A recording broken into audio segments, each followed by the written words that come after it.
Hey guys, how's it going? Nice to see you. Can you tell us, first of all, how are drones used to assess tornado damage? We have one of those quadcopters, so a smaller drone. We get some aerial shots and some videos so that we can really understand the magnitude of the tornado damage. Then we have another drone, which is a fixed wing with vertical takeoff and landing capabilities that we use to map the area and do some analysis to really tease out some of the tornado damage. For the quadcopter, we're basically manually flying that using an app. When it comes to the fixed wing, we actually plan the mission out. In the software, we'll draw a polygon around the area of our interest. I want 70 to 75% overlap so that I can get 3D modeling capabilities. Once we set up that mission, it's uploaded and sent to the drone. So then when we actually fly the fixed wing, we're really pressing a few buttons. It takes off and it goes and it does its mission. How do you use the data once it's collected?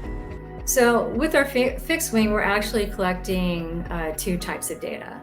So we're collecting visible imagery and we're also collecting multispectral imagery. So we have two cameras. Vegetation will emit energy in near infrared bands. So in this portion of the electromagnetic spectrum that we can't see. So the nice thing about using a multispectral camera is that it allows us to assess damage to vegetation that we would not be able to see in that visible portion. We have to process this data. So when we go out and we fly, one mission could collect thousands of individual images at a place. We use software to be able to then stitch and line up all this imagery so that we have one continuous image that we can then look at and see a complete picture of tornado damage. Why is this information so important? We need to validate the tornado warnings, but we also need to understand the high wind impacts on the ground. So what areas were impacted, what the potential intensity was of the tornado.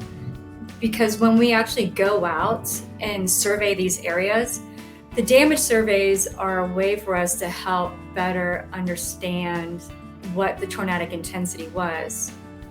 Have you ever experienced severe weather, tornadoes, hail, thunderstorms? Let us know in the comments section. And if you like this video, be sure to follow STEM in 30 on Facebook and Twitter, and subscribe to the National Air and Space Museum's YouTube channel.